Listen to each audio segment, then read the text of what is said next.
Asibuyele emuva phansi ngokuhlukumeza insango babebhema kahle omkhulu maybe kanye ngonyaka ugqoka ibheshu nembadada ngidi isiko lami phela amasule bedume ngokuhloniphana nokuphana sahlephulelana inyoni noma kuyijiyane. Lona ke nguMax Makhanya waziwa kakhulu ke ngokwedelela ke wonke umuntu okhona emhlabeni. uMax Makhanya ke nokho emva kokuthi ke kuthe kwavela indaba ke zokubulawa kwalowo ke obekade ke ngumlandeli ke futhi ke dume ngokuhlaziya uMaskandi usiqiniseko Mvelazi obebuye ke futhi ke abe ngumlandeli omkhulu weGcokamelisha. uMax Makhanya kubeke sethulela inkundleni ke zokuxhumana wakhipha kama video ke adideka abaningi njengoba ke eswakale ke ishaya isifuba ethi ke yena akukho umuntu amake endleleni yakhe. uMax Makhanya kuzokhumbuleka ukuthi ke phambili nokwakhipha ke enye ke ivideo lapha ekhuza khona kusiqiniseke emkhuza ngendlela ke lapha kaphethe ke ngayo. uMax ekhuza kusiqiniseka ukuthi ke lendlela kahamba ngayo inameva makabuye. uMax wamkhuza kwaphindelela losiqiniseko emkhuza ke nje ngendlela ke lapha kahlaziya kuMaskandi nangendlela kaphatha ngayo kabanye abantu. uMax wakozwakala ke esho ukuthi ke nembala ke usiqiniseko kuzofanele ukuthi kashintshe ke lendlela enza ngayo ngoba kuma ngabe ngabheka kuyohamba ke imlimaze. Kanti uMax Makhanya ke mufuthe ke ubeke seveza kudaba ke oluthi ke yena ke bonke abantu ababesemva kwakhe abasekho emhlabeni. uMax Makhanya uthi kushaya sibhamu omkhulu ke uye uthi ke lapha emhlabeni akekho umuntu okwazi ukushaya isibhamu kwedlula yena. Ukusho ke lokhu nje ke abantu abaningi babeke sebeba ke nokudideka njengoba ke namanje kusafunwa kababulali ke labo kabadubuleke babulala kumfoka Mvelase. umfoka Mvelase ubulawe ke izolo ngeyithuba ke zabo 11 ekseni nokuyilapha bekade ke ingeneleke khona ku TikTok enza nje ke ivideo ikhulumela ke nabalandeli ke bakhe. Utheke sancokola kwezwakala ngenganono etheke yaqhuma nokuyilapho ukutheke mase kuvezwa kuthiwa amanxeba kabamdubule wona kangaphezulu kwa10 kuthiwa ke maningi kakhulu amanxeba kadutshulwe ke wona kumfoka Mvelase nakuba kungase ukuthi kahle kahle kubulawele ke ini.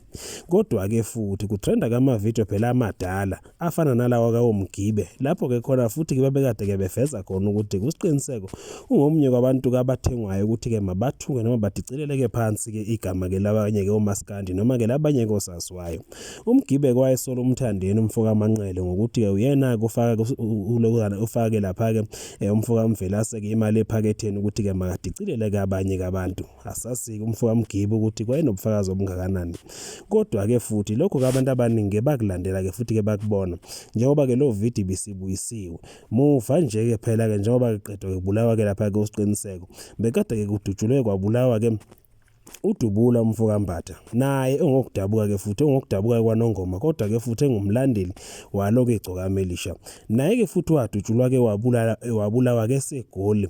Abantu kabangasiwana namhlanje abangazange ke baze batholakala futhi awukho nomkhondo wake kwakhulunywa ke ngawo ukuthi ke mhlambe ngabe ke bakuthole noma ke batholile ukuthi ngabe ngubani owabulala kumfoka Mbatha.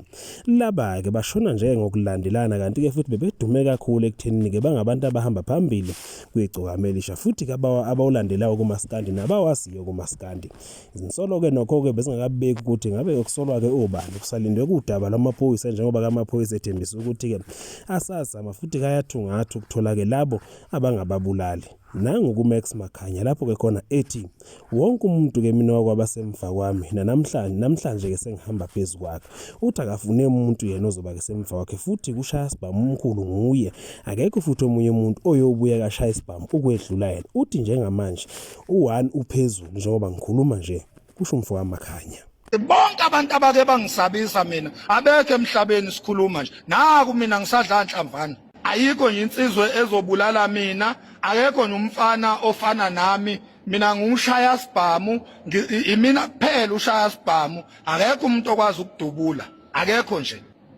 Kumanje u1 uaphu la ngimkhona nje ngisho ngaqhamuka liphi ididi lenja lithi lizothatha ama chance ngalithuquza ukuya nokubuya ngoba mina nguMakhanya mina kusangana. Asibuyele emuva phansi ngokuhlukumeza insango babebhema kahle omkhulu maybe kanye ngonyaka ugqoka ibheshu nembadada ngidi isiko lami phela amasule bedume ngokuhloniphana nokuphana sahlephulelana inyoni noma kuyijiyane.